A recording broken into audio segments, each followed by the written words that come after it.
direction.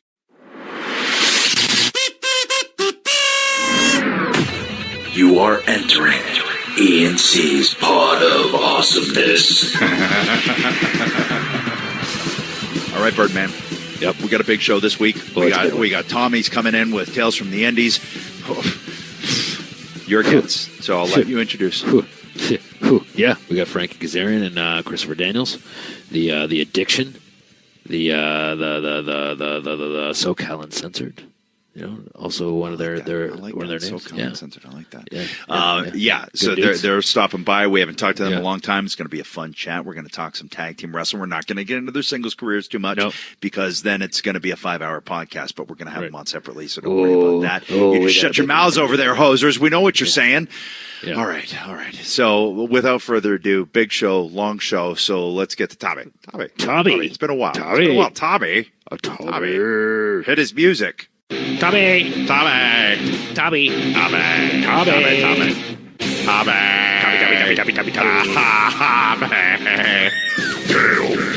from the Indies.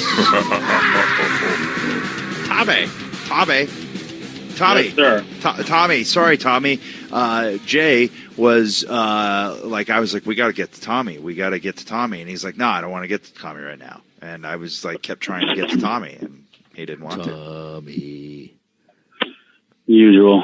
I just figured he was messing up whatever lines you had to do like he does on the show. You just gave the inner workings, the inner guts to how the E&C show that totally reeks of awesomeness season 2 works. Tommy, I'm an ad-libber. I don't stick to the script, brother. Yes, you are. You are the best. I paid the nerd a fabulous compliment today. I said I wish I could spend every day of my life on the road with him when I'm with him. He just makes me have such a good time when I'm around him. Who'd you tell that to, Tommy? We had a great time at EternalCon. You didn't answer my question. I said, who did you say that to? Oh, I didn't hear you. I'm sorry. I said it to you, you idiot. Oh, you said it to me today? You were probably on your phone. Actually, I was just on my phone. But, no, we did have a good time, Tommy. We hung out together this weekend at EternalCon, the big one. Christian had a tale of the Indies, and I was also, like he likes to do of me sometimes, he likes to take random pictures of me, like when I used to be undressing in the locker room, him and Bubba Koresh would take pictures of my cellulite legs or take horrible pictures of me or my bald spot and then send them to me. So I was sending the edger pictures of Christian while he's 1 minute standing right there, and the next minute he's so far gone because he's on his phone in secret meetings. He goes somewhere else, man. Like the recurring theme, and it will probably be in the bloopers reel for E&C season 2. Is anybody got eyeballs on Jay? Yeah. Anybody got Jay? Where's Jay? Yeah. Buried in his phone or talking on his phone. I know you only have one person that you talk to on the phone. There's no way you talk to Denise that much on the phone. It's not possible. Well, having meetings, bro. He always turns to tell me meetings, bro. No, I think it is Denise. I think he truly does talk to her that much. He's like, hey, honey, I'm just checking in. I'm just everything okay? Yeah. Well, I got oars in the fire, man. You know, I'm a busy man. I'll make some announcements here pretty soon. If you had oars in a fire, wouldn't they burn? Of course they would. I look forward to him being the first person who has cancer of his hands from cell phone usage. I look forward to it. Cancer of the fingertips. He'll be the Lou Gehrig of that disease. It'll be the J. Oh, I got Riso. Oh shit, you got cancer of your fingertips. That happened. Your fingertips fall off. Nice. Tommy. So tell us some tales from the Indies, Tommy. It's been a while. It's been a little while. The people, the hosers, they want to know. They want to hear what's going on with Tommy. They want to hear what's going on in the Indies. As you know, the Indies are striving. I know for myself, I'm getting ready for my big Australia tour, which will be 5 cities, July 11th through the 15th. It's a big undertaking, but hopefully. And, of course, the WWE just has announced their second biggest show will be in Melbourne. And shockingly, they're sending a lot of their talent to do publicity the same week But hey, these are the struggles for this independent company. Tommy, after sitting all day at Eternal Con signing autographs for the masses like we did, you went and you did a shot that night. Yeah, man, double shot, brother. Oh my God, how did you do it? How did you? That's what he does. That's why he's Tommy Dreamer, man. Gosh, I'll tell you a quick little story. A long, long time ago, on one of my third ever road trips with my trainer, WWE Hall of Famer Johnny Rods, he fell asleep in the car, and there was two other guys in the back seat. I'm driving my 1989 Mercury Cougar, brother. And oh, wait, you had an 89 Mercury Cougar? Correct. and guess what it said? I was such a Guido back in the day. On my doorknobs, I had Playboy symbol etched on the door handles when you open the car. Of course you and did. across the windshield it said, "Live the fantasy in chrome, brother." Oh God! That's brutal. By the way, I had an 81 Mercury Cougar. I had an 81 Mercury Cougar, but this was in 91 when it was not cool at all, and it didn't say "Live the Fantasy." 9:30. Hang on one second. I can only play at 9:30. I got to do this, and then I got to do House of Hardcores on Twitch at 9. Okay. All right. Sorry. Who are you talking to, Tommy? Oh, okay. My daughter's graduating 8th grade, guys. Think of that. How crazy that is. Come on. High school next year. It flies, man. Enjoy your little girls while you have them, because they're growing so fast.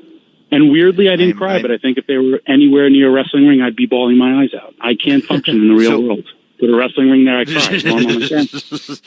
So now here's the thing. How do you find, and this is going to be completely off topic for, what is a wrestling podcast, how are you helping them navigate social media now? With children growing up now and all the different crap that can filter into their lives. How do you navigate that?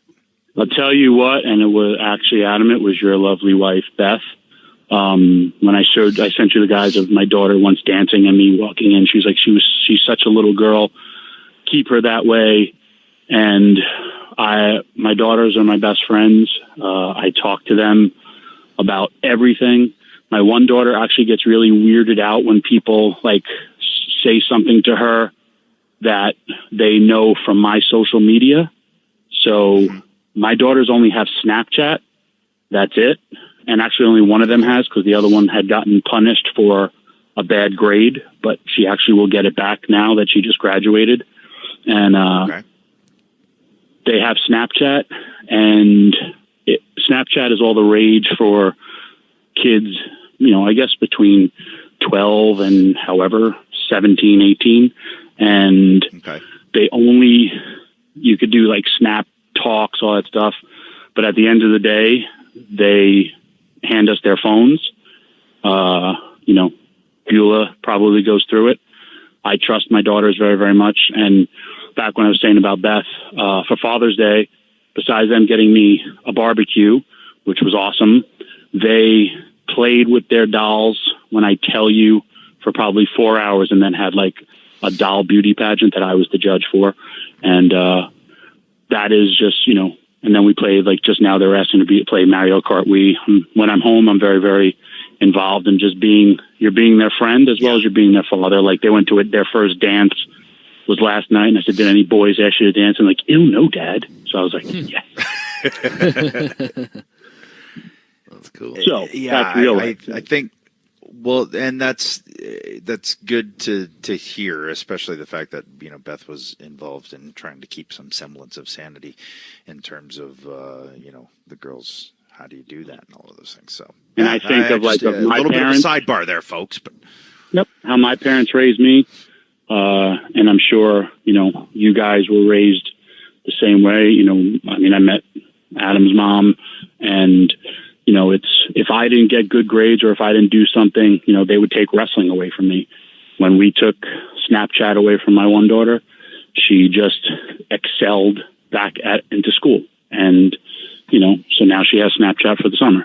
And she only went in on to talk to like her cousins and all that stuff. And now they're all their friends. And honestly, they never post stuff. They'll even tell me like, ew, Dad, why did you post that? Like, why would you take a picture of you with no shirt on and your hair crazy? I was like, I have no clue what to post. I'm trying to entertain, but they do it to communicate. Anyway, I'll tell you my quick tale of the Indies. Like I said, back in the day. Why are you out of breath, first of all? Yeah, what are you doing? It's very hot out, and I'm walking and I'm pacing in my backyard. It's 90 degrees. I have my abulats are sweating. My underboobs pitting so bad, pouring sweats, and my armpits are disastrous. I sweat so much. Your armpits my are disastrous. Meet my love handles, and it's just really bad. But it's cool. It's like 2 half moons or smoker's lungs when and plus I just got back from the gym. But I'm walking. It takes a lot for me to walk. Come on now. Tommy. Fair enough. So, fair enough, Tommy. Road trip, Johnny Rods, 2 other guys in the back. We're driving. All of a sudden, Johnny goes, he throws like a bit of a clothesline and then a back elbow while he's asleep. And like I swerve the car and everyone's like, what the fuck? And he's like, oh, you guys, and we're making fun of him. And he's like, you guys, wait till you get to be my age when you're a duck a clothesline, take an elbow. So we're like, you crazy old man, ha, ha, ha.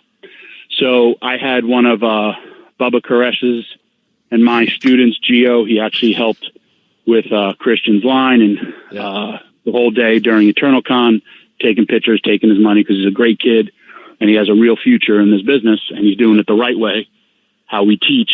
And so after that, I had to make my double shot, brother, and we're sitting in a shitload of traffic from Long Island to New Jersey. I've been drinking coffee all day. I've been drinking water all day. And all of a sudden, I'm like, we're in the car for at least an hour and a half, and it's a 2-hour drive tops. I'm sorry, it's a 2-hour drive tops, and we're an hour and a half in dead stop traffic and nowhere near where we have to go. So I'm like, dude, I normally have like a Dunkin' Donuts cup, a Snapple bottle. You and I, we have traveled all together.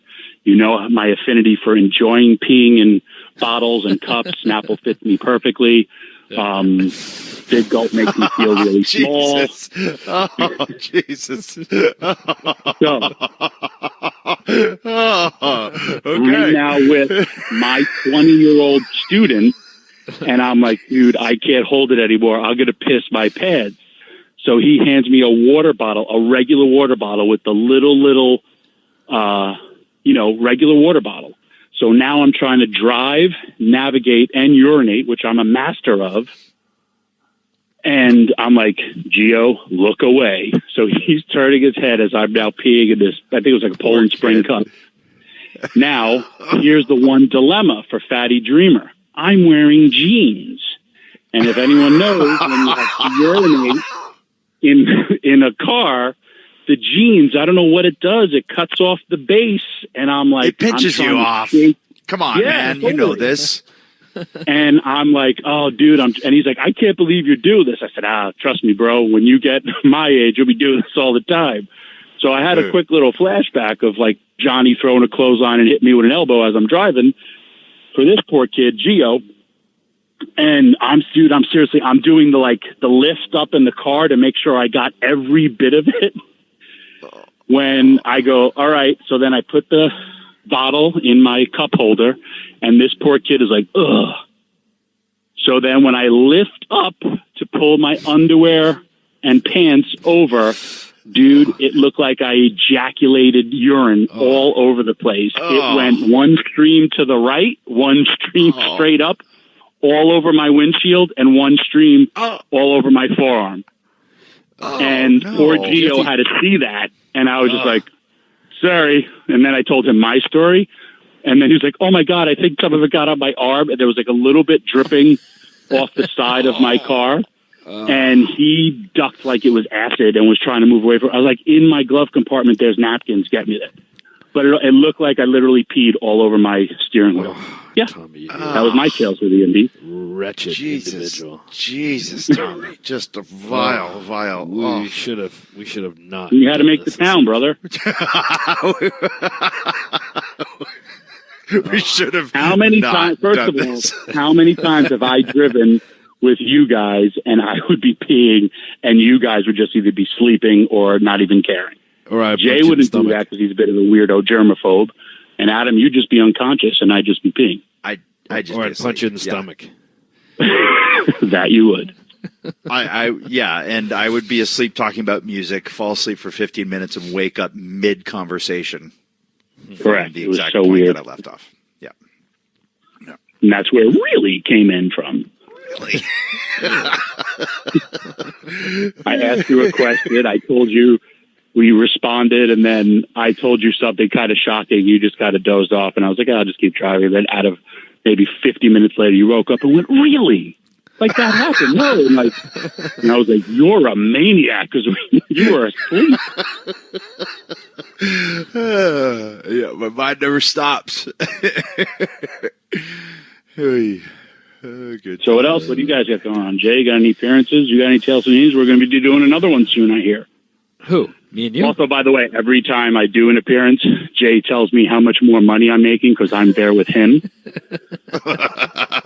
Of course. Yeah. We have a few.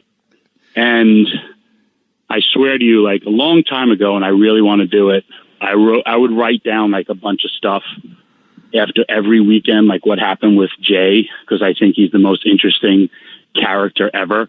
And I would enjoy him so much. Like, he is truly Larry David of professional wrestling. Yes. And I would write down so much stuff. And like, I have a sitcom based upon he would be the main character. And it's just, it's so awesome. And like, I want to go through all these notes. And like, even this weekend, and how you and I always say he's like such a real life heel and not a baby face. Like, someone comes up, hands him a card. He's like, okay, great. Yeah. And he's like, who the fuck is that? And he hands me the card, like for me to get rid of it. Not fans. I'm going to tell, I'm not going to say that right now. I'm very nice to people. No, you're very nice to people, but then you have to be the heel once they leave. Who's that fucking guy? What the fuck do they want? No, hold on a second. Let's just rewind that here. That's not to fans, and that's jokingly when people come up to give me like things to, hey, you should, like. Correct. Come, they want come you to on my site. Yeah, they want me to do something. Yeah, yeah. Correct. Try and talk your way out of it. You're a dick. And I have to do it just to pop honestly, comedy. he's very, very nice to fans. He's awesome that way to work with. But like, if anyone has something, or even like other actors, he's like, who the fuck is that? And I'll have to tell him who did he ever beat. Yeah, and then he's like, who did he ever beat? And I just pop my ass off.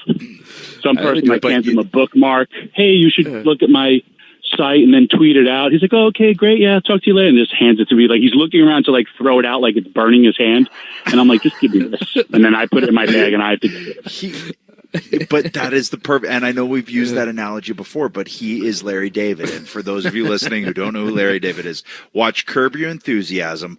Watch that man. That is Christian. That is Jay. That is him. Like, no better way to explain it. My favorite part was one time when he spilled gasoline on his brand new jacket, and the gas station we walked into, the bathroom was closed, and he healed the guy. He's like, your pump put gasoline on my thing because it like shot out. And he goes, you don't have the bathrooms open? And he's having an argument with this guy, and the guy's like, I don't know what to tell you, sir. And then like we stormed out, and I'm just like following him behind. And he storms out, and then he's like, damn it, I really had to pee, but I couldn't. Now I'm pissed because I got into an argument with the guy, so he couldn't go and piss. I was like, just piss in a bottle, piss that. And that's how we started the whole Pee contest. That's how that was the origins of it. That's the origin. Wow. Because Jay got mad at someone for him spilling gas on his own jacket. I love when Jay gets hot at things like that, and I don't want to spoil this year's Chump Stain, but there's some of those instances in there, and he gets so mad, and it is great. Yeah. Good boy, good girl. I know. Sorry, those are my dogs. Oh, you guys are being mean too. Give me a hug. They're leaving for the summer, which I'll be sad because my Junie girl is not doing good, and I'm afraid I'll never see her again. And so it is what it is. It was a rough week. My mom was in the hospital, but we soldier on. It's the hardest part about getting old is we see our loved ones get sick. But it's part of life. That's what I can enjoy every day. And I truly think every generation, though, is still somewhat shocked when their parents get old or when they start to get old. Like, that won't happen to us. And then you start to see your parents get old and go, wait, what? They're getting old. And wait, I'm getting old. What is happening here? Yeah. Mm-hmm. Yeah. And but it happens, and that's why you got to live every day. Though. And that's why I say I enjoy Jay and you every time I get to see you, because you make me happy and surround yourself with people who make you happy. Tommy. And I will say that the unsung hero, although probably the sung hero of E&C show the Totally Weeks of Awesomeness Season 2. So there you have it. I gained the most amount of weight that entire month I ever had in my life. I pretty much gave up. I said, I'm not going to go to the gym. I worked every day except for 3 days in the month of May. And I was just like, I'm just going to eat whatever I want. I was going to try to get to 300 pounds. I was eating donuts every day. It didn't work out. And I did a lot of nudity on your show. So I hope everyone... It didn't work out. I hope everybody enjoys my method acting of purposely gaining weight to be on the Edge and Christian show for my character's nudity parts.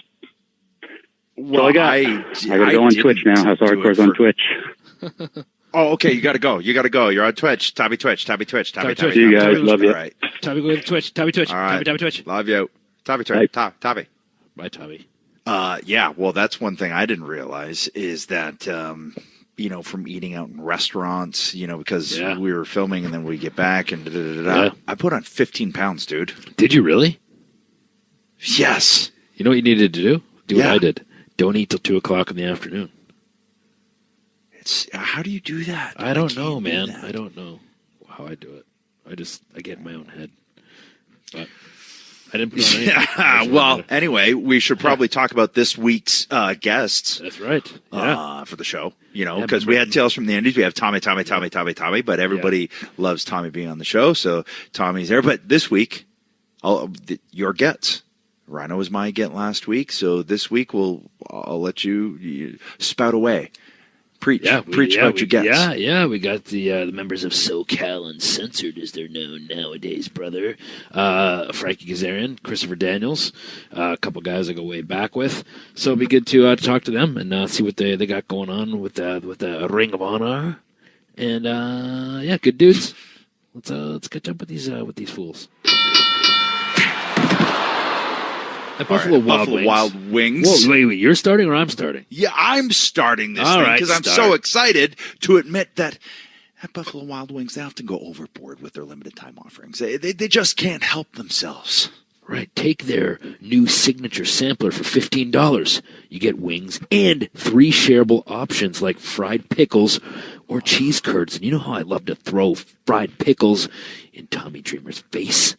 And they're good to eat, too. Then there's their aptly named over-the-top nachos. My God, that sounds delicious. A literal mountain of crispy tortillas loaded with your choice of pulled pork or honey barbecued grilled chicken, corn, jalapenos, and more. I'm personally a pulled pork kind of guy, but then you top it all off with their new Platinum Margarita. Go overboard with them today at Buffalo Wild Wings. Wings? Beer? Sports. Available for a limited time. While supplies last, please drink responsibly. See, I let you have it this week. You did. Brother. What's up, Two dude? brothers. What's going on? A bunch of brothers just brothering, brother. 3 brothers just brothering. Brothering out. Yeah, Good day to be a brother. How you been, buddy? Doing good, man. Very, very good. How are you guys doing? Other than this verbal tickle butt you guys get to do every week. Yeah, we're just, Verbal tickle butt. Did you just say tickle butt? Yeah. I'm so into it. That needs to. Can we steal that as the official motto of this show? The handle, the verbal tickle butt every week. Verbal tickle butt, absolutely, 100%. Mega Matt, I know you're on the line. Dog ear that one. Write it down.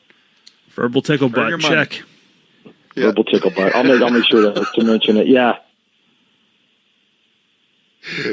So where you at? Where you at in the world? I'm home, man. I'm home in Yucca Valley. Just got home a couple days ago. Nice.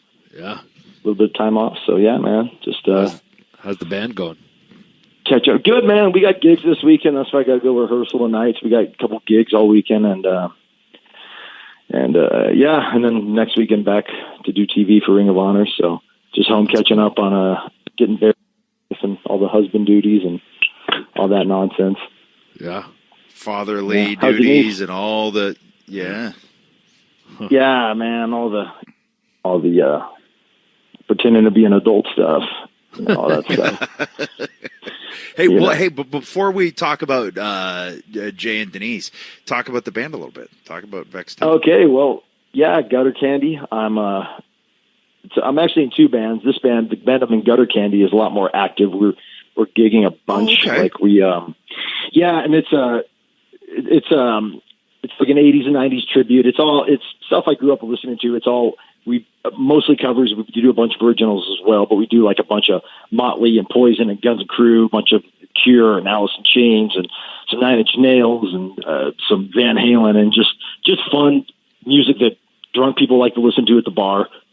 And it's fun, man. I have a blast doing it. My other band is the band Vex Temper. That's my band. That's all like original and more stoner metal type heavier stuff. I'm also the tambourine player for both bands. So yeah. I'm the backup tambourine player. I haven't been called in yet, but I'm ready. I'm ready to go. What a great run-in. The best verbal run-in on a podcast ever, I'm pretty sure.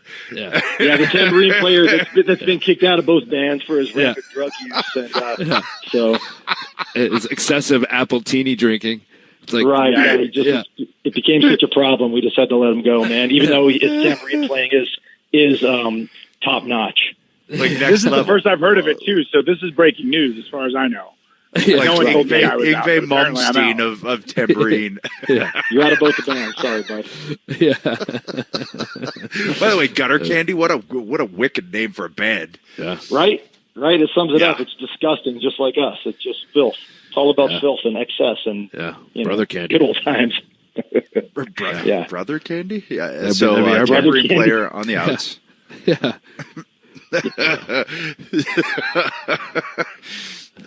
So I don't even know where to go after that. I don't know either. Thank you. Good night. I brought the podcast to a standstill. I apologize. I should have left that for the later end. Well, I must officially welcome you to the podcast, my friend.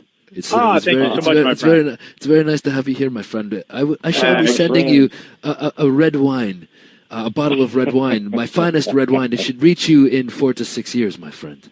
I will happily drink it on the winter solstice in 2025.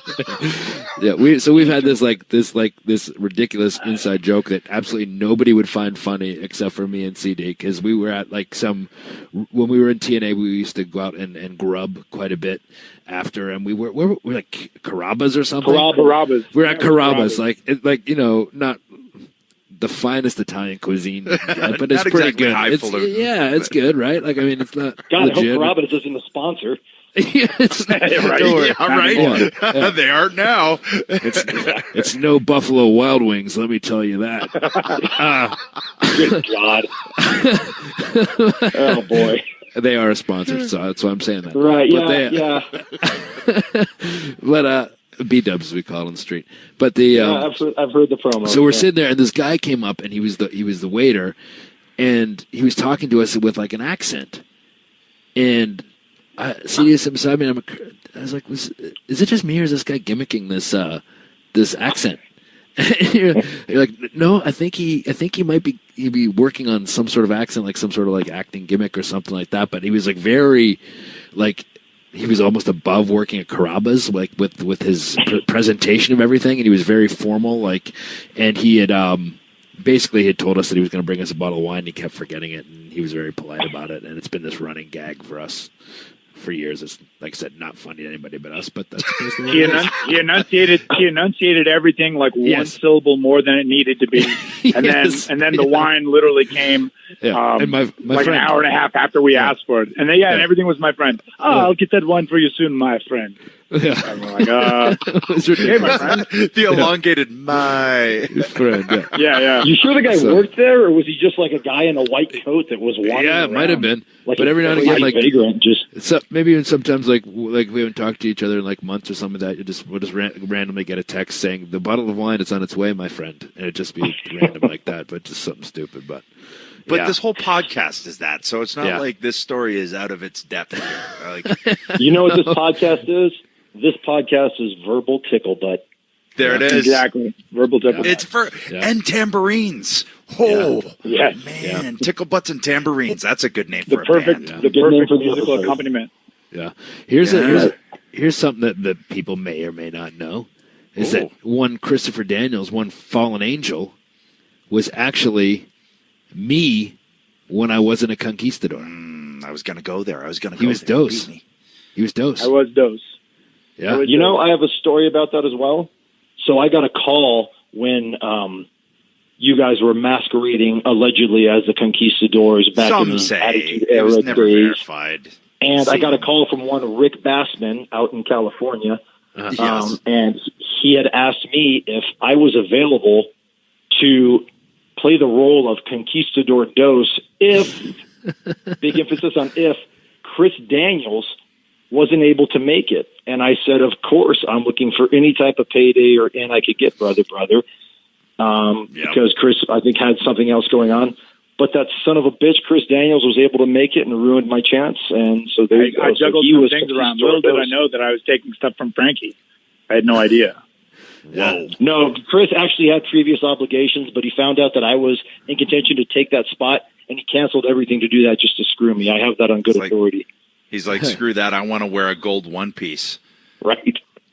It was a very comfortable gold one piece as well. Yeah. It smelled of spray paint. Yeah. Aaron Aguilera was Uno. Was me. Yeah, he was you. Yep. Some may say it was. Some would say you. It was never verified. Yeah. Which kind of reminds me of one of my favorite characters ever within the wrestling industry. One Curryman. Oh, he's your favorite? Oh man, he's right up there. The minute you meet him, he falls down the ladder. Son of a bitch. You meet him. Oh, he's a piece so of damn crap. spicy though. He is. He's a bit of a drunk though, and he owes me money. Oh, yeah. I think that's why I don't like him. He still owes me like $200. Really? Wow. He's a bit of a one of those guys that leaves his wallet everywhere. And hey, brother, do you mind? Yeah. So it's an ongoing thing. I can't get any money back from him either. Yeah, exactly. Yeah. The spicy rhino. Yeah. God. That sounds like a bad strip club. The spicy rhino. The spicy rhino in like Jackson, Mississippi. Yeah. Right. Let's go to the spicy rhino on a Wednesday, brother. The all you can eat. Man. Well, it's funny too because like you guys are obviously have known each other for years and years, and was it kind of one of those things like now you're like this established team, and one of the most entertaining teams. Even going back to your TNA stuff, and then when you left TNA and going to Ring of Honor and all these sorts of things, and you become like this set team, this like one of the main kind of highly regarded, one of the best teams in the world at the present time. But like when you were kind of coming up, did you guys ever cross paths like that? I know you were probably working a lot of the same shows and things like that, but was there ever any talk of teaming that far back or no? Well, when I first moved back to California and started on the Indies, CD was already like a big man. He was like already like getting that kind of king of the indie buzz, like as like one of the top indie guys around the country. So he immediately big leagued me and wouldn't really talk to me. 100% true. No, we actually became buds pretty early on, and we found each other on a lot of the same shows, and especially out here in Southern California. And then when we kind of got rolling, when like federations like Ring of Honor started up, and a bunch of different random indies on the East Coast, we'd pop up together on the same shows. And when TNA started, that's when we really, became pals and started traveling together. And, we were mostly, in those days, we were more opponents. We never really teamed, with the exception of a random 6 or 8 man scramble match in the early TNA days. But yeah, we were just pretty much traveling partners and opponents back then, right? Yeah, when we started on the indies, there wasn't really a lot of call for like actual tag teams from the West Coast. So I mean, Frankie had his bookings and I had my bookings, and every once in a while they would coincide. And it wasn't until TNA came around that we were traveling sort of together. But even when TNA started, like at the very beginning, I was involved with Elix Skipper and Low Key, and then like the second time I came around to TNA, they had me and AJ together. They had me doing the single stuff with the X Division. So there really wasn't, and Frank, the same with Frankie too. Like he had a really long run in the X Division doing single stuff. So there really wasn't an opportunity for us to even tag or even consider tagging up until like 2011. It's funny too, being opponents and having worked against each other so often, you pick up, I've always found, each other's speeds and kind of what the other's thinking. Because I remember the first time that I ever teamed with Chavo, after working each other so often, it just clicked. Because I'd seen him do all of that stuff where I had experienced him doing all of that stuff to me, so I knew what his timing was from having been in there. Did you guys find that? Yeah, one thing, anytime we wrestled as opponents, the chemistry was just great. Like we have very similar mindsets. We think a lot alike. We both work for the match first and ourselves second. We're both very unselfish, and just a lot of our moves are similar and just the way we thought about things. So the minute that we became a tag, even before that, we knew it would work. When we suggested that we should be together, we knew it would work just based on that, just based on the fact that, when you are friends outside of the ring, it also helps because there's that chemistry there. But just when you wrestle someone so much and they think in a similar fashion you do in terms of putting a match together, it's so much easier. Yeah, and with our background, the fact that we'd been friends almost 12 years before we started the team, I felt like we did everything to build a tag team other than the in-ring stuff first. We did all the stuff about being friends and traveling together and getting to know each other. And then we got in the ring and started tagging. Whereas most teams, they're guys that are thrown together or guys that sort of, decide, let's be a team. And then they have to do all that back work of being friends and learning each other's, the ins and outs of each other. We had already had that down because we had been friends for such a long time that once it came time to be the team, we sort of had all the homework done. And it was just a matter of, all right, what do we want to do once the bell rings? And that was because I feel like Frankie's one of the most creative guys in the ring as far as like actual the physical stuff to do. And I think we both had that good mindset of like, well, what can he do? What can I do? What can we do together that works? And that all sort of came pretty natural to us once the team formed.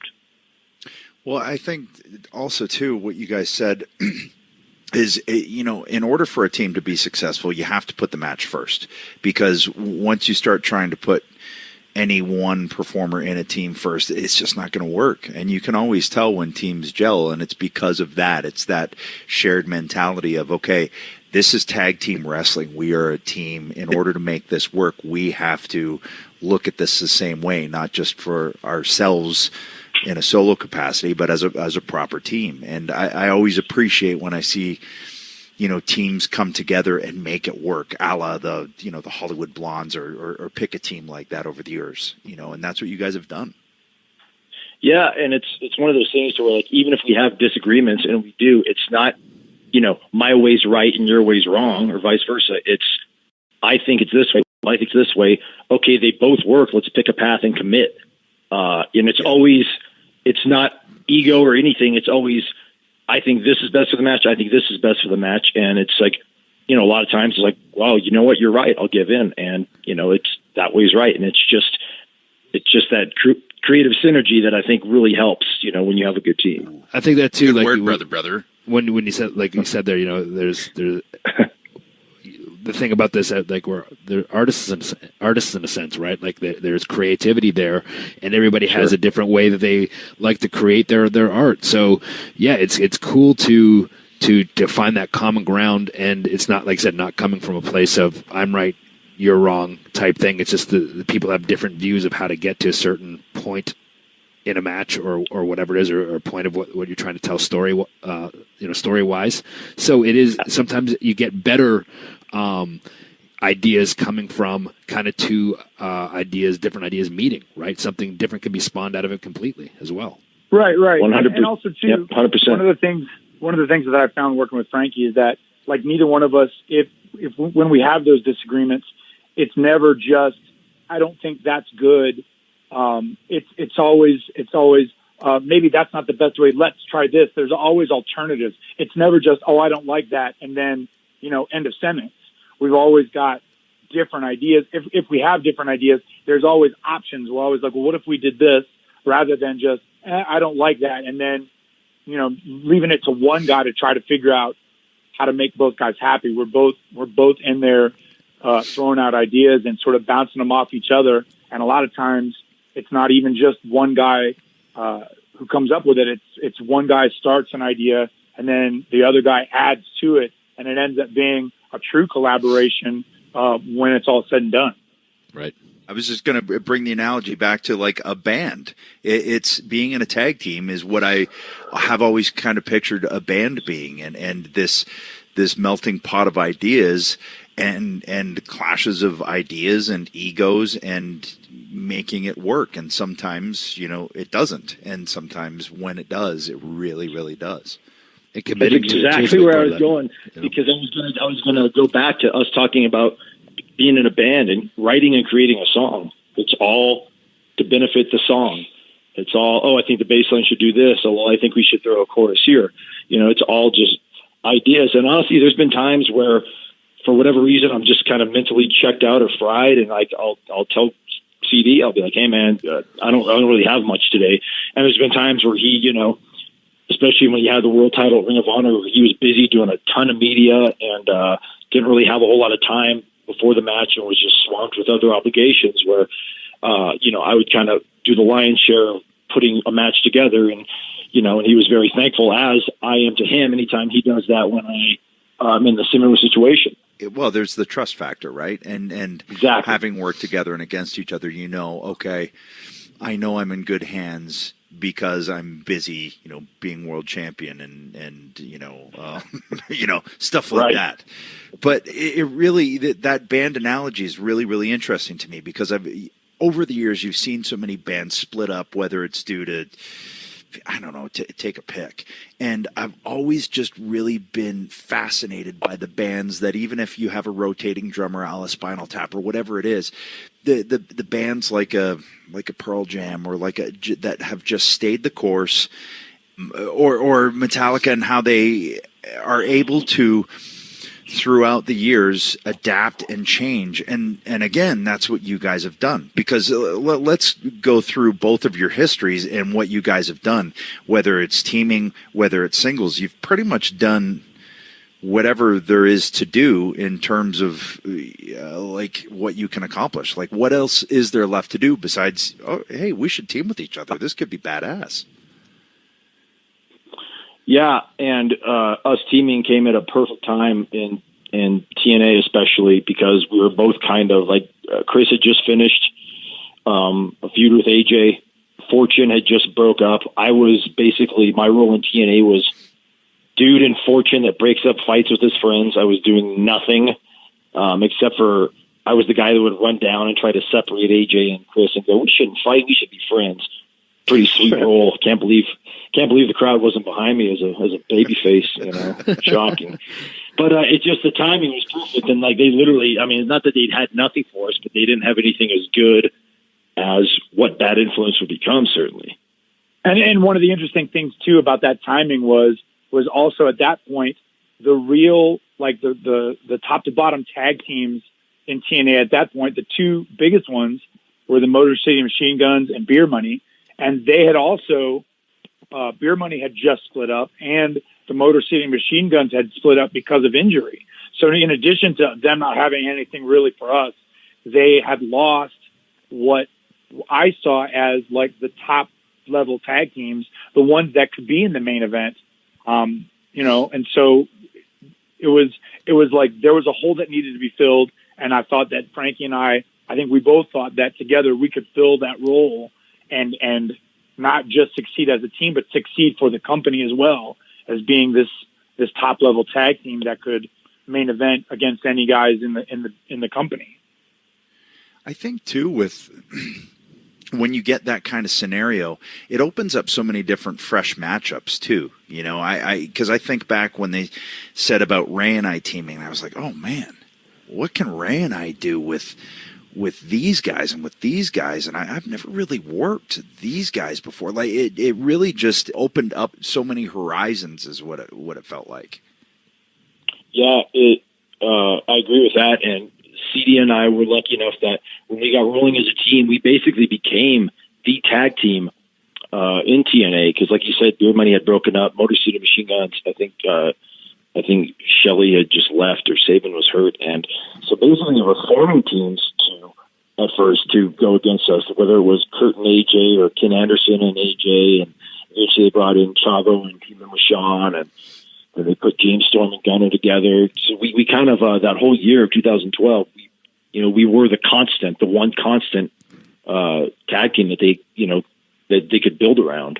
Yeah, but and you kind of put yourselves in that spot too, right? Because, like you said, they didn't. You were kind of floating a little bit, didn't have anything for you, and then you kind of were put together, and there's not really any expectation, which means that there's nowhere really to go but up, right? So you could just start throwing stuff against the wall and see what works, and you guys have that familiarity with each other, and we're your buddies, and you get along, and you travel together, and you do all these things, and it was like kind of like Adam and I, just stupid shit that we would do backstage or in the car driving. We just amped it up and did it on TV, and figured if it made us laugh, it might make some other people laugh or entertain some other people.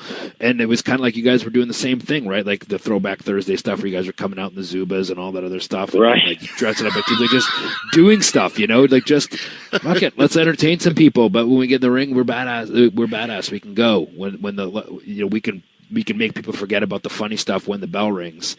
It doesn't have to necessarily be a ha-ha thing, but you can entertain when you're not wrestling and grab the audience in a different way.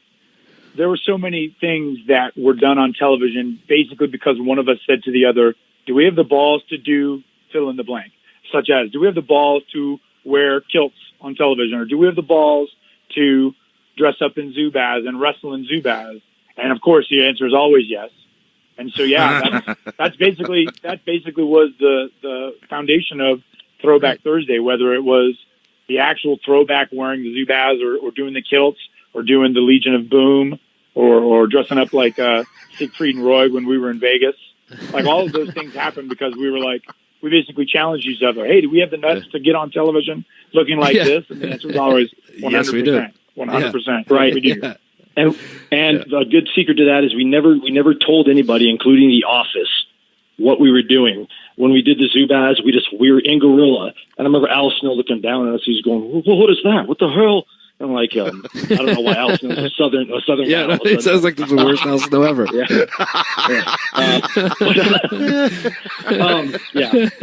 So southern Al Snow was looking at us a bit strange, and because we had King Zubaz on, but.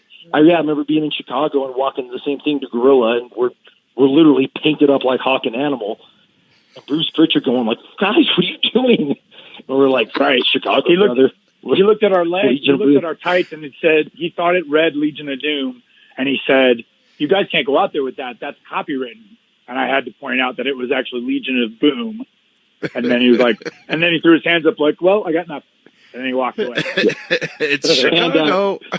Yeah. When we were doing that, oddly enough, we were getting a lot of comparisons to, you guys remind me of Edge and Christian, which of course, being the tag team was the highest of praise. If I could put you guys over for a second, but people were saying like, you guys are those type of heels that, your in rings, your promos, your segments are funny, but when the bell rings, you can turn it around like that and get people to remember that you're just two scumbags and we hate you guys and we're going to boo you. And I was anytime somebody said that, I was I always held that in high regard. If I could just put you guys over for a second on your own podcast. Don't worry, Jay was going to go there. So yeah, but I would find a way. It's the difference between being just like a one-note heel, because after that one note, then what? So it's changed. As you guys know, this industry, you have to be able to entertain. And then when it comes, bell time, then that's when you can be that aggressive, angry, however it is that you get your heat and maintain that heat. And Shawn Michaels, I always thought was amazing at that. Ric Flair, I mean, who wasn't entertained by Ric Flair's promos? But when he got in the ring, like, oh man, what a dick! Right? Yeah, and we always tried to emphasize that. Like in any times when we were told that you guys are almost too funny, you're too entertaining. It's like that's okay. Wait till I guarantee you, people are going to be giving me the middle finger when I'm actually wrestling. I promise you. Doesn't matter how funny they thought I was at the beginning of the show. And we had the benefit of having a good amount of like single baby faces, guys that they would throw together as teams, whether it was Bully Ray when he was there, and Sting, and AJ, and Kurt, and Ken Anderson, and James Storm and Gunner. Even those guys got put together as a team. All of those guys, whenever we had them in the ring, it was an easy choice who to boo and who to cheer. Even though when we had the microphones, 9 times out of 10 we were getting the fans, we were entertaining them. Once the bell rang, like you guys said, there was no question who were the bad guys, because we were turning it up and it was time to get the heat, like you said. Yeah, and also you're in there with like you mentioned, a guy like Sting, and it's just like, okay, yeah, you're going to be okay in terms of getting heat if you're working a guy that's that iconic. You know what I mean? Sure. So talk about that a little bit. Like talk about working. We're talking to EC3 about it, and he was saying, how he got to work Sting. Like how much of a does that bend your mind a little bit, even at this stage at that stage in your career, where you go, oh man, I'm in here and I'm beating up on Sting? Well, I'll tell you first, because I had the benefit of doing a short little singles program with him. If you had told 12-year-old Christopher Daniels that he would be one day wrestling Sting in a pay-per-view match, his head would have exploded.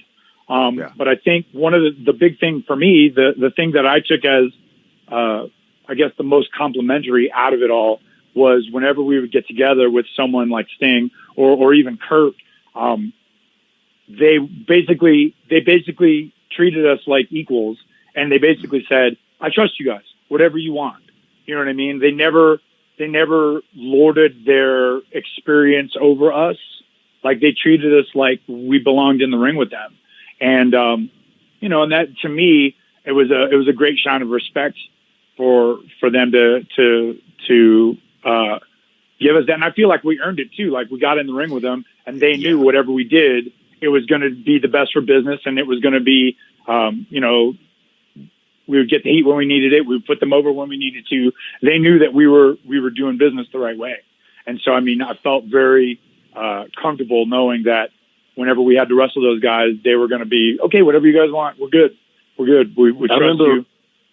One time in particular, Sting had a friend backstage, and this was there was a span of a couple months where we had wrestled Sting and Bully, Sting and Jeff, just a couple different combinations. And Sting had a friend backstage, and he introduced me to this person, and he's like, "Oh, this is Frankie." He's like, "Man, him and his partner Chris, they're two of the best. They could do anything, but they could have made it back in the '80s, because they could do old school, they could do new school. They're entertaining." And he's just like, for no reason, he didn't have to put me over. He could have just said, "Hey, this is Frankie Kazarian." But you really sang my praise. And again, if you told young idiot Mark Frankie that Sting would be putting you over to some stranger at some point, it's that type of like validation. Like, wow, I guess I'm okay at this wrestling thing. If this guy's going out of his way just to say that when he doesn't have to, it's pretty damn cool. Yeah, I felt like when we earned the guy's respect, that was like the highest praise of all was to know that they respected us in that fashion. Yeah, well, smart enough to understand, wait a minute, these guys, they're cooking on all cylinders over here. And yeah, from working, you understanding, they're working toward the match. They're not working like our previous point for themselves. They're working as a team. They're working to put us over. And it is a nice validation when you hear that from people who've been around that long, who have been to the absolute very tip top. And when you do hear that, you go, okay, all right. And I think it goes back to, it's not the case for everyone, but I think it goes back to guys and girls who are lifelong fans. And it makes such a huge difference, I think. I know it's possible because I know, Kurt, for instance, wasn't a lifelong fan, but he just picked up on it, and he's an Olympic athlete. So there you go.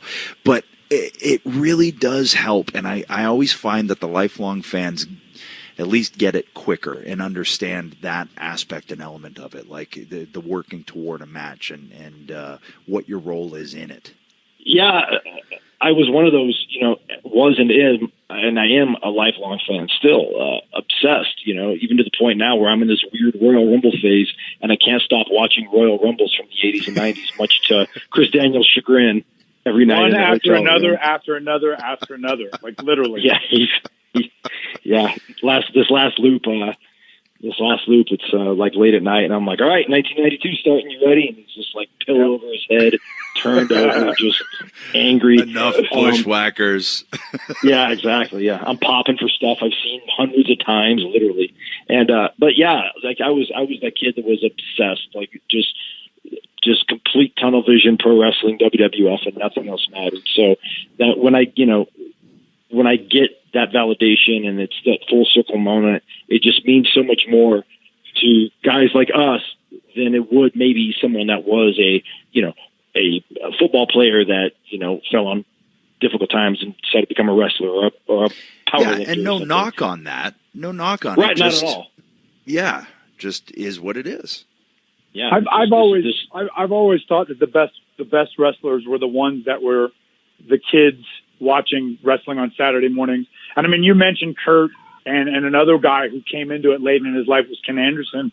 But I mean, those guys seem to be like the exception rather than the rule. Yeah. Like most guys are guys that, like for me, I grew up in North Carolina, so I was watching Jim Crockett and watching Flair and Roddy Piper and Greg Valentine and the formation of the Four Horsemen and, every Starrcade from the first one on.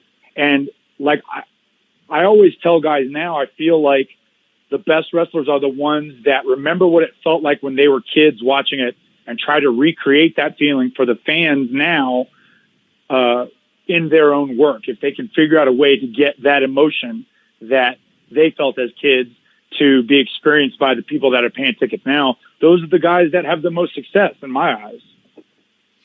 Yeah, and I think that translates. I really do. Like I just once again using an experience that I had was one of those times I was in the ring and I was about to work Mr. Perfect, and I was like, what is happening right now? Like I think everyone can understand because they can see how excited you are and see that, oh man, he's still one of us, because I can tell he's excited, and that translates to people. And I think that's why a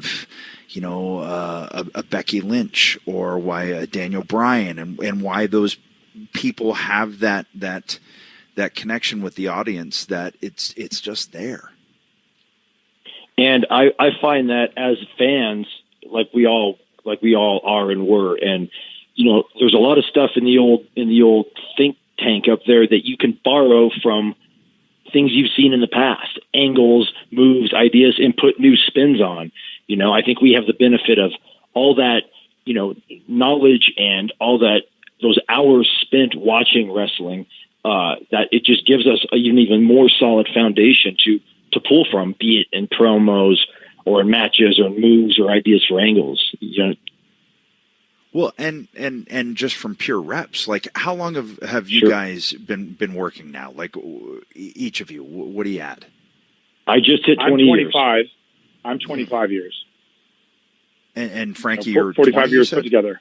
Yeah, think about I'm that. 20 years in. Yeah. Think about that collective knowledge that you guys have experienced from being in the ring with all of these people, from having singles runs, from teaming with all these different people over the years. And, where you're at now, people can just, I think back to when Jay and I would do the indies way, way back, and we'd always try and pick the brains. We'd know, okay, Bad News is here tonight. Okay, Diamond Timothy Flowers is over there. He's going to have some ideas. He's been around forever. Like, people, you're the guys now that if I were starting and I walked in the locker room, I'm like, right, I want to sit under their learning tree and see what it is that they got to tell me. Chris Daniels actually brings a learning tree with him when we're on the road and demands. There was a gap there. There was a long gap. I was like, what's he coming with? That was good. No, what does a learning tree look like? It's like a bonsai tree. It's something I can carry with me everywhere. Yep. I just put it on my shoulder, and I make people sit down, crisscross applesauce, like they're in kindergarten. Yeah, he makes the guys carry it on the ring truck. It takes up unnecessary space. Right.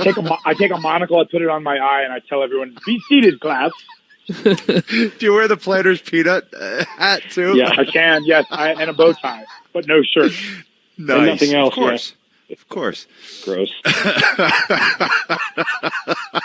Well played. Well played. But seriously though, like, do you find that you have, these kids coming up and just, asking for advice? Do you feel that 45 years of pooled knowledge? Yeah, because it's easy to forget too, right? Like, I mean, just because it goes fast, and to realize, like, even up to a few years ago, you standing backstage and somebody comes up and asks you something, and they start talking to you about things you didn't, how they watched you when they were younger and they were in high school and this and that, and now you're sharing a locker room with them. It's kind of hard to wrap your mind around that, but that's kind of where you guys are at too at this point. The last couple of years is when I've really started to notice that, not only with, bearded fans who look like they're in their 50s telling me that they watched me when they were a kid, but now, now wrestlers coming in and guys that are, in their 20s, mid-20s, and said, I loved you when I was a kid in TNA, and how is that possible? I guess it is, because I've been at it 20 years. So it's, but it's like you said, Jay, it's really to kind of wrap your head around that. It's because, we're all, not to speak for you guys, but I still am that kid. I still am that young wrestling fan. So it's like, I blinked, and all of a sudden I've been doing it 20 years. So, that's right, I have done a few things, and I guess these guys were watching me in the inception of TNA. So yeah, once I get around that, I'm happy to answer any questions, give any advice, and pass along knowledge that is not necessarily right, but things that I have learned from. I like to pass along the mistakes I've made and learn from that, because, we can all figure out ways to succeed if we're serious enough about this business. Learn from what I did wrong and don't do that. And, don't make the same mistakes I did, and go out and carve your own path and do your own thing. But I'm happy to give advice, and because that's what the business is. It's a full circle. It's a full circle business. It's all about giving back, and wrestling doesn't owe us anything. We owe wrestling everything. And that's pretty much the way I like to look at it. Yeah. And in my experience, as far as the Ring of Honor locker room, and I think Frankie's had this experience too. Like, when we go and we tell somebody, hey, do you mind if we give you a piece of advice, or can I give you an opinion on something? I feel like it's easily accepted from guys, because I never go to them and say, well, that was 100% wrong. What I'm about to tell you is 100% right. I explain. If I see something, I usually tell them why I think it didn't work, or what I think could be improved, and the reason why. Right. And at the very end of it too, it's just my opinion and my experience. And I mean, what works for me might not work for guys, but if they have an open enough mind to try it the way that I suggest, they might find it work, or they might find why it doesn't work for them and why they have to do it a different way entirely. But I feel like that's the way Frankie and I have been in terms of like giving that advice out, we realized that, this is an art form and there are many different ways to get a certain result. But after 20 and 25 years, we've done a lot of those ways and we've gotten a lot of those results. And so when we give those little pieces of advice, most guys are pretty happy to take it and pretty happy to at least give that point of view an opportunity. Yeah, and even just give the broad template or the bones of something and put their own spin on it. Like I remember growing up and watching Sean and Brett tapes and going, okay, how do I do what they're doing but make it my own? Right. And that can be a difficult thing, but it helped in having brains to be able to bounce ideas off of and brains that have been in the industry for a long time and have seen everything there is to see. I mean, but even beyond all that, like even now you're still doing, TLC matches or ladder wars and, so you're still involved in like the cusp of what's happening. How does that feel when you're in there with like the machine guns and the bucks and go, right, okay, here we are? I think the one thing I'm very proud of in terms of the tag team, the Addiction or Bad Influence, whatever you want to call us, is that we've managed to stay relevant, and we're one of the few acts that has one foot in the old school and 1 foot in the new school. And, we've both came up in the late 90s and have done our time in the business, and we still respect that, but we understand that the business is evolving and we evolve with it, be it in in-ring stuff, be it with promos and stuff like that. And we like to challenge ourselves. Can we get in there and keep up with the young bucks? And I think we've proved over the last 4 or 5 years that we absolutely can and exceed people's expectations. And that's every night going out there is a challenge, and we wear that like a badge of honor. Yeah, absolutely. I personally, like me, I'm 48 at this point. And so, part of what keeps me in is just that challenge, my personal challenge to myself, saying, you're 48 years old. Can you go in the ring with Matt and Nick Jackson or Alex Shelley and Chris Sabin and hang with them?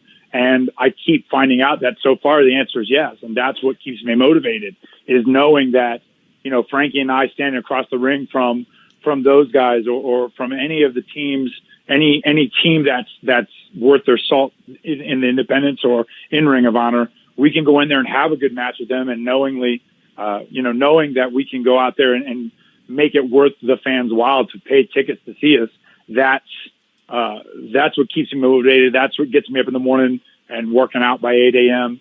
That's the thing that keeps me, throwing my stuff in my bag and getting on the airplane week in and week out.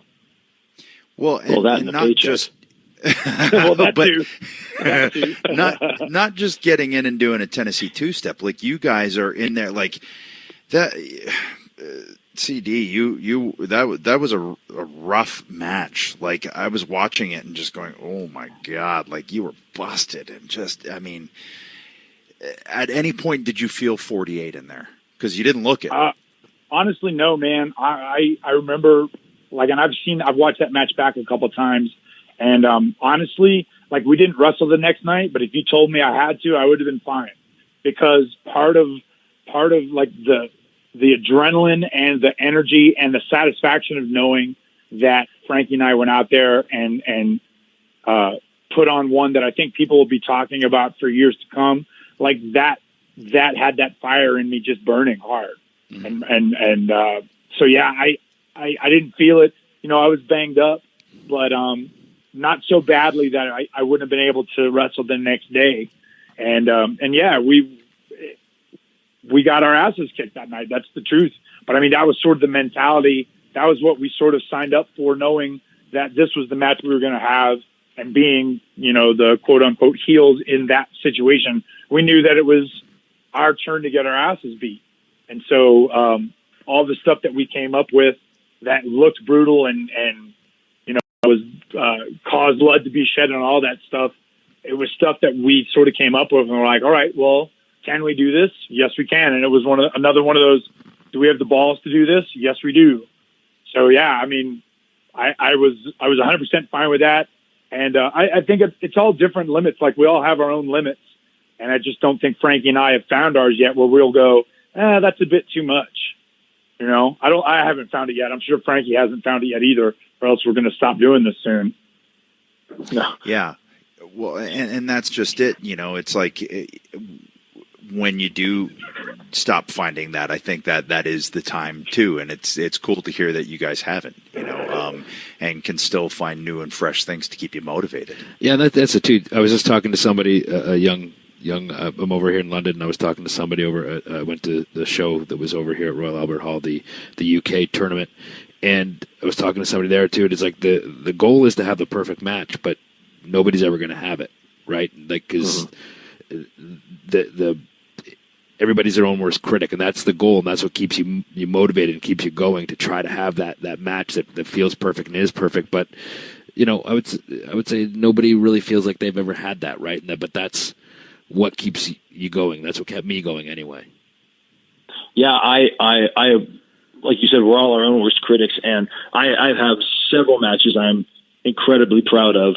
Sure. But I still feel that there's that one in me, and until that's out of you, and when you're having as much fun as I am at this stage in the game, there's no reason to think about slowing down, because it's just, I still, like we said, we're artists, and I still want to paint, I still want to create, I still want to make music, I still want to sing songs. I want to get my music out there. I want to leave my art out there. And the good thing about CD is he still is just as crazy and stupid as I am, and he feels the exact same, which is great for me to have him as a partner. Yeah, and I think both of us too. We come out of a match, and the first thing we think is, oh, we could have done this a little bit better. Even if 99% of the match was perfect, the first thing we think of is, man, I wish that 1%, I wish we had done this differently, or we should have done this. And I think, you know, once that leaves you too, I think it's time to sort of, when you're like, 80% is good enough, 70% is good enough. Yeah. We're not at that point yet. We're still like, well, how can we dial this in even better? How can we dial this in so that it's 100%? And we come out of every match going, I wish I had done that differently or better. Or it's just like, let's get through tonight and get that paycheck. You know? Right. I mean, that's really what it. I mean, to me, I've always felt if you're just doing it for the paycheck, you're doing it for the wrong reasons, right? So absolutely. Well, yeah, it comes to the point where you're just phoning it in, and right. But for me, I think tag team wrestling offers so many different scenarios and so many different paintings that you can throw on the canvas, because there's so many more elements that you can bring in, and also the punishment is split now. So that goes a long way. It really does. You know, I always looked at, you know, anytime there was a different tag team partner, it's like, cool, this is a whole different set of circumstances that we can play with, and it's half the bumps. Yeah, and that comes in handy. The weird thing, too, though, is that, like, both Frankie and I, we're always volunteering ourselves for the majority of the bumps. Like, I'm always going, I'll take this. And Frankie's like, no, I'll take this bump. So, I mean, we both want to take the big bumps, even though we have the partner that will take the big bumps for us.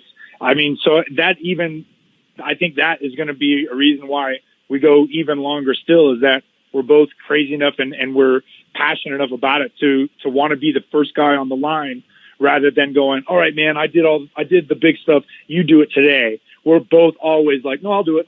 We're both volunteering, because we're a lot of times we'll call stuff with, like, say, for example, the Young Bucks. We'll like, hey, you know, for that ladder match, hey, we got this idea, this, then I'll fall off of that and go through this. And they'll be like, what? Like, no, right. Stupid. Like, no, it'll be fine. Don't worry about it. And so we're the guys, like you said, volunteering ourselves and coming up with these stupid bumps. Oh, man. Yeah, some of the stupider things I did were usually, you know, like, okay, I got this idea, and then you're diving through a flaming table. You know, it's just right.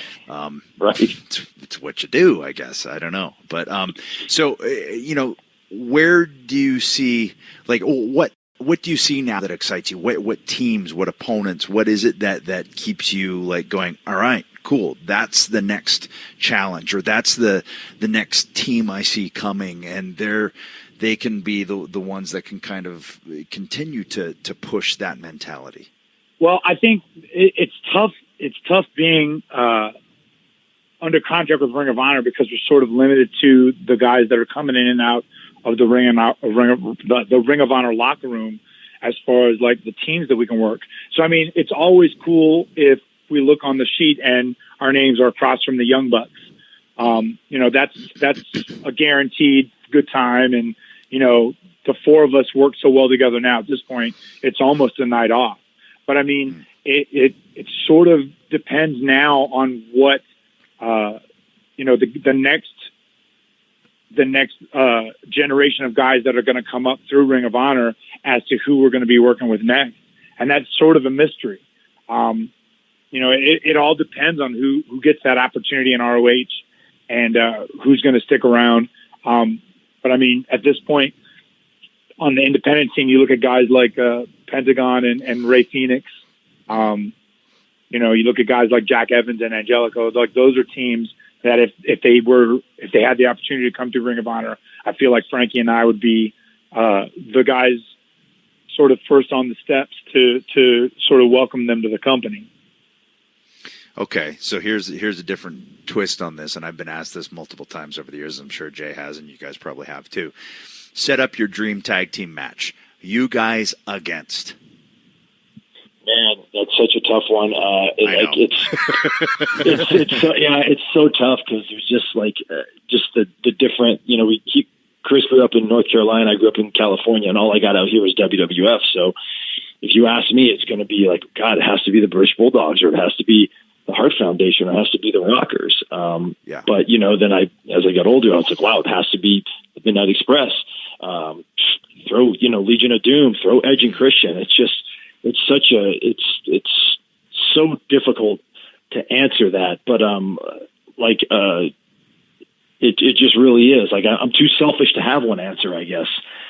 There's just so many teams that I would have loved to get in there with, and I think Chris is the same. He might have a way better answer than I do. I don't know. No, actually, I mean, it's sort of along those same lines, and the same thing like you were saying, Frankie, because you had that WWF background, and mine was, old NWA. Like my first instincts are to say Rock and Roll Express and Midnight Express, and then, even going into ECW and saying, working the Eliminators, working, we had the opportunity to work with Bubba and Devon back in the day, but I mean, the guys that are up at the top levels now, guys like the Usos and the New Day, those would obviously be great opportunities and different challenges for us. Working like Roman and Seth as a team, the way they were when the Shield first debuted. I mean, those are all what ifs that are cool to sort of contemplate and see how that would have gone. I actually had my chance to wrestle Edge and Christian as a team. It just wasn't, unfortunately. It was with a different partner, not Chris Daniels. Yeah, and I believe it's on a Hidden Gems on the network, if I'm not mistaken. It certainly is. I watched it a couple loops ago. We had some downtime, and we watched just sitting in the hotel room, putting each other over, and as you do. Watched as you do. And I think Chris watched an old match. There's a Hidden Gems match of him versus Samoa Joe on the network, and we watched that. Then we watched, I think we watched the one where it was Nova and I against you guys. And I remember at one point Jay was cool enough to let me give him some wacky, stupid spinning reverse stunner move, and I go, watch this right here, and it actually turned out looking cool. And I remember distinctly being in the ring and going, oh, I wonder if he'll take my wacky, twirly, stupid move. And he 100% was cool enough to take it. And I was like, wow, man, that's you didn't have to take that. And the match was actually good. Yeah, from what I remember, it was fun. Actually, I think too. I think that Chris, you might have been the agent on that, if I'm not mistaken. He was. I was, and if I recall too, I sort of overstepped my bounds because I thought, oh, I'm the agent. Well, I have to come up with the finish for this. And I remember going to Jay and going, hey, what about this, this, and this? And Jay goes, hey, man, that's cool. We got it. And just sort of walked away. And I realized, I was like, oh, crap, that's not how agents do it. You know, because that was really my first experience in having to do something that wasn't putting my own match together. Oh, gosh, and I thought, oh, well, that's what no, not at all. I mean, that was me learning that, oh, well, I don't need to tell 4 guys that know what they're doing how to do what they're going to do anyway. And I mean, it was a great lesson to learn because now if I'm in that situation at Ring of Honor, I know there are guys that I have to say, okay, you need to do this, this, and this. And then I know there are guys that I can just say, here you go, guys, do what you're going to do because you know what to do, you know? Yeah. So, I mean, but I remember like Jay walking away and me going, oh God, how embarrassing. I think I just, what a foot in mouth moment that was. And but what, you know how I'm going to spin this is what a dick. It totally goes with the whole premise of this pod. Jay's an asshole. Guys. What were your guys', you know, I never asked Jay as much as we hung out and become good pals. What was your guys' take on doing shots like that? Because you guys were white hot at that point, and it's like, oh, hey, I know you're working 5 days a week, but go do this indie shot in Santa Ana and work these 2 humps, you know, on what would probably be a day off. You know, if this is right when the business is just on fire and like what was your guys' thought? Was it like, okay, or was it like, hey, we'll have fun? I think my thought process on it was that we were still kind of relatively new in WWE. So to me, they're asking us to go and, you know, kind of help these other shows out and be on these other shows. It was kind of like, we're a big enough deal to do that, you know, and that to me, that was cool. And to kind of see who was kind of coming up underneath and those sorts of things. And at the time, you know, you're a young guy, you just want to be on the road, you want to be out doing your thing, and you're going to get to wrestle again and get paid for it? Sure, why not? Like, cool. You know, that's kind of how I looked at it. And I think I looked at it in a similar way because at that point we were really firing on all cylinders. So to me, it was a chance to show that we could fire on all cylinders outside of that too, and show, you know, kind of different people what we could do, but also to see who's around, because there's a good chance we're going to be working you guys someday. So if we can get some kind of idea of who's going to be coming in and, you know, get a sense of that, and also too to show, or you know, that there's no problem in taking the wacky spinny move, even though we've done TLC at that point. To show, I'll take a Hurricanrana from Looney Lane. Yeah, no problem. That'll be a great false finish. To try and you know, show that mentality can work, I guess. Yeah, you guys bumped your ass off that night for us and just made us look great. And there were guys in that company at the time that were more selfish, and I think that taught everyone a lesson, like, all right, you dumb sons of bitches, did you see, like, 2 pros came in here and shined us up and made us look great and weren't selfish a bit. And I think a lot of the guys on the roster kind of learned from that. At least I hope they did. And if not, who cares? I don't work with them anymore anyway. Well, but that was a hell of a roster too. If you look back, I think there's a picture somewhere where there's like everybody that was there. That Samoa Joe was there. I think John Cena was on the show. There was a ton of like future like guys that were going to go on and do really big things. Yeah, it was stacked at that point, man. That was when it was at its hottest. It was a developmental territory, and it was really cooking. And we got, you know, we're fortunate enough to have WWE send guys in every month that we could work with and learn from. And I think the month before that, I had wrestled Stevie Richards in a singles when he was white hot as that right to censor heel. Yeah. And they put me over on him. I got over on him. And the reason I remember this is because I went over as a babyface, and my manager, Looney Lane, after Stevie does the favors for him, he jumps in the ring and starts putting the effing boots to him. and I'm looking at the corner of my eye, and I'm like, what the hell? And before I could do anything, Ivory, who was also there, ran in and grabbed her and just chucked her out of the ring. And I felt like such a jackass. I was like, oh, great. I just did the favors for this WWE guy, and my babyface manager starts putting the boots to, like, oh, she just, and, you know, bless her heart, she just didn't know, but I was just like, great. There goes everything. Yeah.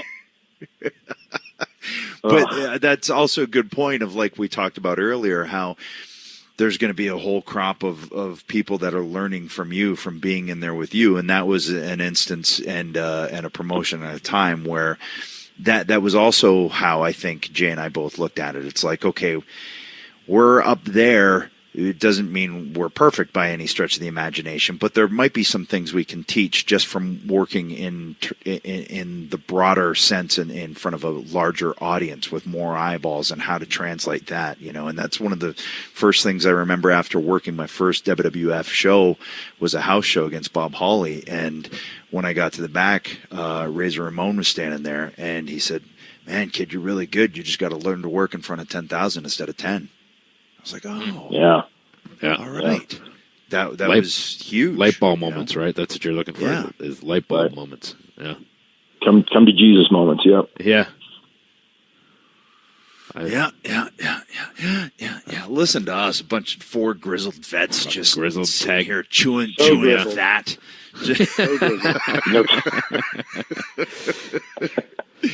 But how do you guys feel about the direction that the Ring of Honor has been going in? It seems like it's growing pretty well. Obviously, they're on the Sinclair broadcasting. I mean, that's a big deal. So, what are your guys' thoughts on the direction of the company? I personally think that there's potential for growth. I feel like the company, Sinclair itself, has a lot of faith in Ring of Honor, and now it's just a matter of what direction do they go, whether it's, do they add more time to our show? Do they give us, televised specials? Do we go on like a regular network? It's just a matter of like figuring out that path. But I feel like, the talent in the ring is, there's no question that whatever opportunity is given to the show, it's going to flourish. And, I think a lot of that has to do with the fact that these guys, there's a lot of guys, and this is their first real opportunity to be on a national stage. And so, you get that opportunity, you become so grateful for it that you're always putting 110% in the ring and trying to figure out how to build that singular brand of each wrestler, trying to build that brand to play in front of 10,000 instead of 10, like Adam was just saying.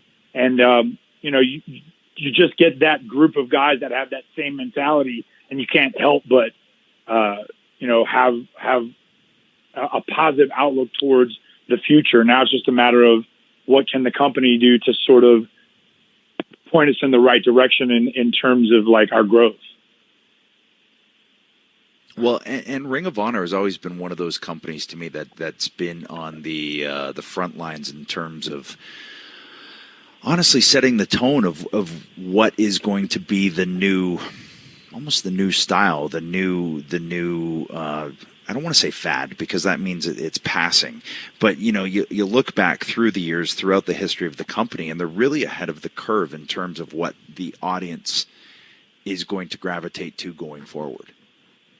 Yeah, and right now I think we got a great mix of guys that are younger and haven't had as much experience but are ready for that big-time moment. You got guys like Adam Page and Marty Scurll, and then you got guys that are just, for example, the Young Bucks, the most unique, hottest act, hands down, right now in pro wrestling.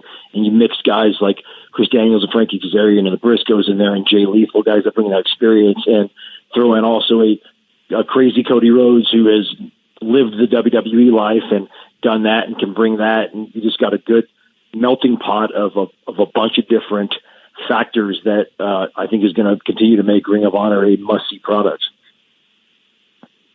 Yeah, that's a really stacked roster that kind of goes across the entire gamut. And that's what it takes in order for it's different flavors throughout the entire, the totality of the card. And that to me has always been, super important, when people think back to the Attitude Era, things like that. And it was because if Crash Holly was on first, people were invested in that character, and you could have Stone Cold go on last, but there needed to be that strength throughout the roster. And that, that's a stacked roster to be able to do that. You're absolutely right, man. I just, like you said, there's so many different styles now in Ring of Honor. And I feel like everybody, whether they're a young guy coming up or a guy with experience like me and Frankie, there's a freedom to sort of collaborate as to how to make the best product. And I think that's one of the positives of Ring of Honor too, is just the open mind of everybody, where everybody's trying different things and seeing how they can best, put their best foot forward when it comes to making the best product that we can put out there.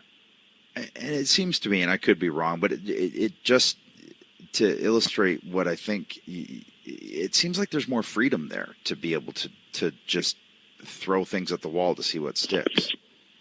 There really is. We've been very lucky that since we came into Ring of Honor as the Axe in June of 2014, any idea or storyline or angle or suggestion that we've pitched has been met with nothing but open arms, and if not accepted, it was at least, okay, well, let's see, maybe we can do that, but let's do this also.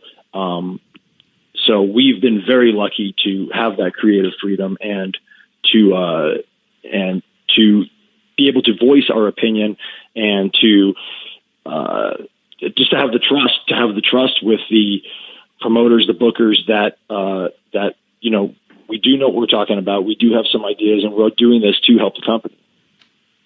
Yeah, and sort of the same way, like I was talking about earlier about me and Frankie, we also, whenever things are put to us or when we put stuff out there, it's never met with a absolutely not. It's more like what about this? What about this direction? And I think that spirit of collaboration is what makes it not just fun to do, but also it makes it worthwhile, because you feel like everybody's being heard, and the best idea is coming out of that.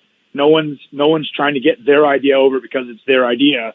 Everybody's trying to get the best idea, and everybody sort of has that consensus, and we talk it out and trying to figure out what is the best idea as a group, rather than just, oh, this is it, this is what we're doing, no other discussion. Man, I'm going to bring it back to the band analogy, and it's a giant band. So yeah, I'm the tambourine guy. I'm going to bring it back to my tambourine. Without a doubt, you always. It's funny, while you guys were just talking about that, my wife came in and discreetly passed me a note because she knew I'm on the phone. And as she did, my son just blew past her going, "Dada!" Like, so completely through the purpose of trying to. Well, shout out to Rebel. Yeah. And Tracy, was she telling you to remind me I'm a jerk too, or to uncross my legs, or was she telling me? If she wants to tell you, if she wants to tell you that, she'll just text Denise or you straight up and tell you that. But, She hates when I sit cross your legs and get off the phone, you dick. She hates when I sit with my legs crossed. That bothers her. The way you do it is a little disconcerting. I'm not going to lie. It's comfortable. It's my thinking pose. She always just like, he sits there with his legs crossed and his Grinch fingers. That's what Oh, that's a good one. Grinch fingers. You do, man. Creepy fingers. Yeah. Well, guys, we got to have each of you on by yourselves. I'm glad that we did this, though, to be able to just talk about your team, but we'll have each of you on just to talk about everything else you did without the albatross that is your partner. Exactly. Plus, we'll be able to bury each other without the other guy refuting all the facts that we throw out. So you can probably just say something like, "You're a piece of shit." Yeah, exactly. No, God, another little inside joke. We'll just leave it. I know that one, and I know that one. I wasn't even there. I wasn't in TNA, but I know that one. I could never call a coworker that, let alone an employee of mine. No. Yeah, guys. Honestly, as much fun as this was, it was really, having to, put Chris over because he's on the other line was quite painstaking, and I honestly feel dirty. I'm going to go shower now. It was a lot of work. It was a lot of work saying nice things about Frankie. It'll be a lot easier when we start burying each other. So exactly. Yeah, well, that's the next episode. Yeah. Awesome. Well, thanks, guys. That was fun. Appreciate it. Thank you, guys. That was a blast. Appreciate it. There we go. So that was fun. There's two guys that I mean, they've been around, like we talked about, 20 and 25 years. Yeah. Seen it all. Been in there with pretty much anybody that there is to have been in there with. And through it all, like, still love the business and go out there every night to perform, Let's point out, that can be a difficult thing at that point. It can be. To still love it, but also not to just phone it in and not to just go, okay, right, we know this works, so we'll just stick with this and we'll do this. Both of them have had, like, Frankie had a stint in WWE, never really, I think he had a few matches on Heat or whatever, never really got on Raw or SmackDown, but he was under contract for a cup of coffee, and obviously Christopher Daniels came in and did some things here and there, never was really under contract, but they really made it outside of the walls of WWE, which are they're a very good example of being able to do that and be relevant and to have success and those sorts of things. Well, I mean, you think back to before AJ gets to WWE, but they're two of the guys who did it, who kind of paved the way to show teams like the Young Bucks that it is possible to have a career and cut your own path outside of the WWE. It doesn't have to take place there.